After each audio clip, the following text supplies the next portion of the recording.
ఈరోజు మా ఆయన గ్రేస్ చేస్తున్నామని చూపిస్తాను. ఎగ్స్ ఇలా ఎగ్స్ని ఇట్లా క్రష్ చేసి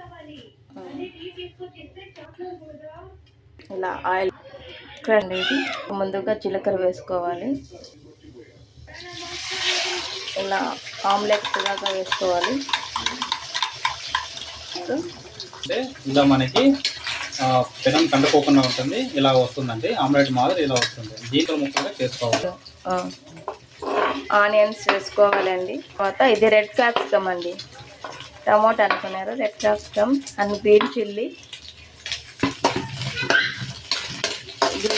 రెడ్ క్యాప్సికమ్, ఆనియన్స్ వేసుకోవాలి.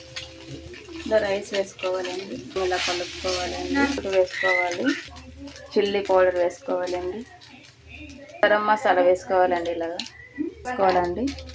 సోయా సాస్ వేసుకోవాలండి, సోయా సాస్.